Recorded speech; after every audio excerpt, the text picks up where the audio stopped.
אדונו בחייה לציון ומספד בירושלים.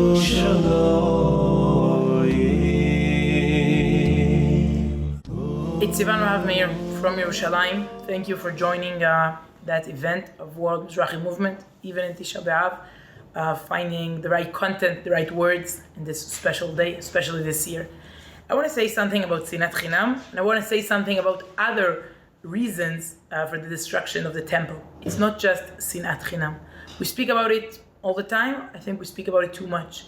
Obviously, hatred, hating someone for nothing and no reason, it's awful, and definitely it can ruin, it can destroy a nation. It destroyed Yerushalayim. These are one of the reasons Yerushalayim was destroyed.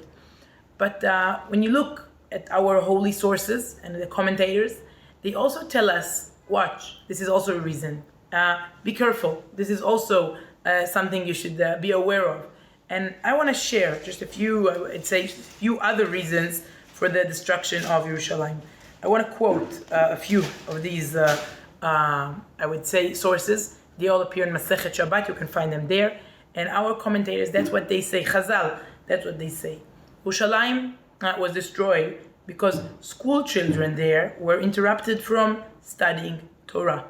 Maybe it's not so politically correct. It's easier to say Sinat Chinam, and as I say, it's true.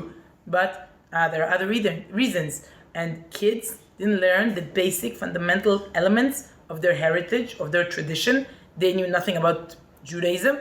Bitlu tinokot shel bet rabban. That's the phrase in Hebrew.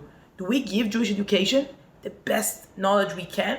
Yeah, every Jewish kid in America, in Europe, here in Israel, do they know what it means to be a Jew? Can they be the next Rashi, the next Rambam, or even be a normal balebat that knows Mishnah, Gemara, Torah, the girls, the boys? Bitlu tinokot shel bet rabban. That's dangerous. Be aware. Teach the kids what they should know. Second reason, Jerusalem was another, third or fourth. Jerusalem was destroyed only because the people did not rebuke one another. It's very hard, criticism. It's very hard to criticize something and make people listen and hear and really change their ways. It's almost impossible. To say tochecha and to hear tochecha, it's complicated today, especially nowadays with the new media era. People do not listen. They just want to, get likes, feedback, hearts, emojis, smileys. They don't want to hear your criticism and correct what they did or what they wrote.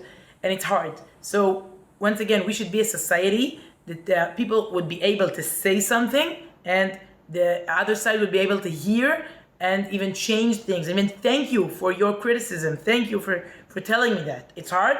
Yeah, it's really hard rebuilding Yerushalayim. Jerusalem was destroyed because they didn't recite Shema morning and evening. Bitlu kriyat Shema shacharit ve'arvit. The basic beliefs, the basic values, we should say them out loud every morning, every evening. Okay, it's not just a vague concept of Shema Israel. It should be part of our life when we wake up and when we go to sleep. And it's like a compass for us, checking what we do during the day. When we the first thing we say, we daven shachis every morning. That's how we start the day according to those values, and that's how we end the day. And we check, did we live according to that legacy of Shema Israel? And this society didn't do it, and we know what happened afterwards. Jerusalem was destroyed only because people desecrated the Shabbat in it. People did not keep Shabbat. Once again, it's not so politically correct to say it, but it's true. Shabbat is a holy value, just like Sinat Chinam. It's easier to speak about Sinat Chinam because it doesn't force you to, you're not supposed to do anything. It's not tachlis. It's not practical. Sinat Chinam, we all agree it's very bad, and we can continue to the 10th day of Av and 11th day of Av and start the vacations, and we said something about Sinat Chinam. Check. No. Shabbat is also holy, and Shabbat need to be kept here in Yerushalayim and all over the world. That's also a holy value.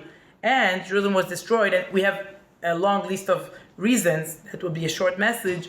Jerusalem was destroyed only because they didn't treat it with dignity and respect to the Torah scholars in it. How do we treat our rabbanim, rabbis, Rebbetzins? How do we treat Torah people, scholars, Talmidei Chachamim? Once again, these are all question marks for us. We should write the answers, and we should write the right answers. And in this day, we should definitely discuss Sinat Chinam and definitely see how Yerushalayim is Baruch Hashem rebuilt, where the process of redemption started. But if we want to really move forward, we should learn the messages and lessons from the past in order to create a better future, a future of Geula Shlema Be'ezrat Hashem. Thank you. Toda Rabba from Yerushalayim. Adonai b'chiyah Letzion u'misper